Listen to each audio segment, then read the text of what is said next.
ন্যায়ক বিশ্বাস কৰা পাৰ্টি, আমি উন্নয়নক বিশ্বাস কৰা পাৰ্টি। আমাৰ লগত যোনে যুঁজিবলৈ আহিব ই জুয়ৰ লগত যুঁজাৰ নিচিনা হ'ব, জুয়ৰ লগত যুঁজাৰ নিচিনা হ'ব। আমাৰ লগত যোনে যুঁজিব ই নিশেষ হৈ যাব, নিশেষ হৈ যাব। কিয়নো আমি ৰাইজৰ দল, আমি বড়োলেণ্ডত জন্মগ্ৰহণ কৰা দল, ইয়াতে ডাঙৰ দীঘল হৈছো, ইয়াতে জন্মগ্ৰহণ কৰিছো, ইয়াতে মৃত্যুবৰণ কৰিব লাগিব।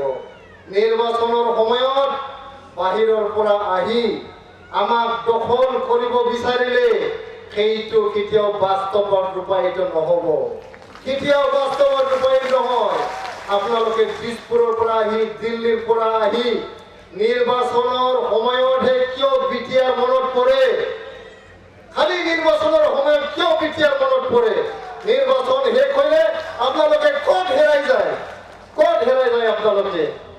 গতিকে আপোনালোকে কোনো পথে কম্প্ৰমাইজ নকৰিব, এক ইঞ্চি স্পেচ এৰি নিদিব।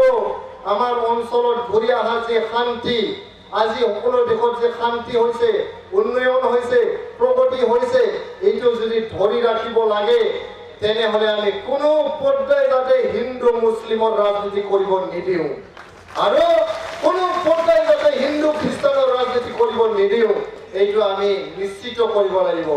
কোনো পৰ্যায় আমাৰ গাঁৱত আহি, দোকান পাহাৰত আহি, বজাৰত আহি হিন্দু মুছলমানৰ নামত বিভাজন কৰিব নোৱাৰে, হিন্দু খ্ৰীষ্টানৰ নামত বিভাজন কৰিব নোৱাৰে। এইটো আমি সদায় সুনিশ্চিত কৰিব লাগিব।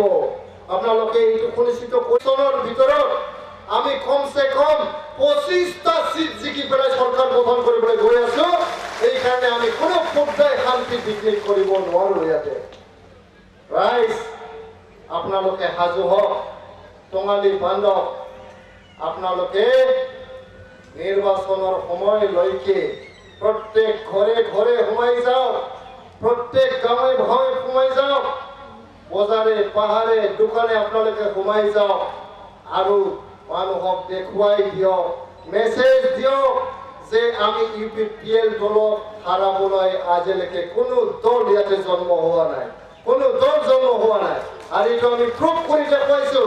যোৱা 2020 চনৰ পৰা 2025 চনলৈকে যিমান নিৰ্বাচন হৈছে আমি জিকিছো, আমি জিকিছো।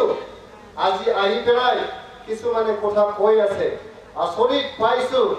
সংবিধানৰ শপত খাই, সংবিধানৰ মুৰব্বী হৈ আমাৰ অঞ্চলত আহি পেলাই first class citizen, second class citizen ক'বলৈ আৰম্ভ কৰিছে। প্ৰথম শ্ৰেণীৰ ল'ৰা আজিলৈকে যিমান সংবিধান পঢ়িলো, সংবিধানত ক'তো লিখা নাই প্ৰথম শ্ৰেণী আৰু দ্বিতীয় শ্ৰেণীৰ নাগৰিক বুলি। আপোনালোকে সকলোৱে লেখা পঢ়া মানুহ, আপোনালোকে ক'ৰবাত দেখিছে নেকি সংবিধানত প্ৰথম শ্ৰেণীৰ নাগৰিক আৰু দ্বিতীয় শ্ৰেণীৰ নাগৰিক? ক'ৰবাত দেখিছে নেকি? আমাৰ বড়োলেণ্ডত কোন প্ৰথম শ্ৰেণীৰ নাগৰিক হয়, কোন দ্বিতীয় শ্ৰেণীৰ নাগৰিক হয় কওক? আমি ইয়াতে বড়ো আছো, বঙালী আছো, সান্থাল আছো, মুছলমান ভাইসকল আছে, গাৰো আছে, ৰাভা আছে, কোচ ৰাজবংশীসকল আছে, সকলো জাতি জনগোষ্ঠীৰ মানুহ আমি ইয়াতে মিলি জুলি মৰম স্নেহেৰে আমি জীয়াই আছো। কোনেও ইয়াতে প্ৰথম শ্ৰেণী আৰু দ্বিতীয় শ্ৰেণীৰ নাগৰিক নহয়। কাক প্ৰথম শ্ৰেণী বুলি কৈছে আৰু কাক দ্বিতীয় শ্ৰেণী বুলি কৈছে তেখেতসকলে এইটো ক্লিয়াৰ কৰি দিব লাগে। আমাৰ মাজত শান্তি যে ঘূৰি আহিছে, এই শান্তিটো বিঘ্নিত কৰিবলৈ এইটো বাক্যটো কৈছে বুলি মই ধাৰণা কৰিছো। মই অনুৰোধ কৰিছো, সংবিধানৰ প্ৰভিজন হয় না নহয়?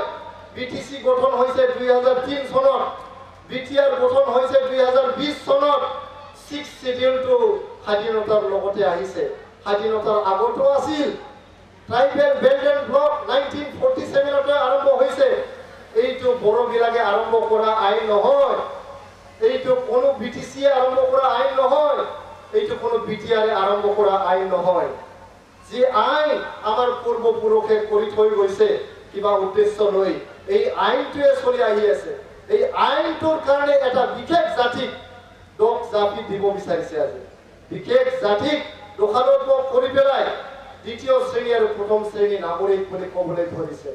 এইটো কিন্তু এটা বিবেককামী মন্তব্য, এইটো ডিভাইচিভ এটা ষ্টেটমেণ্ট।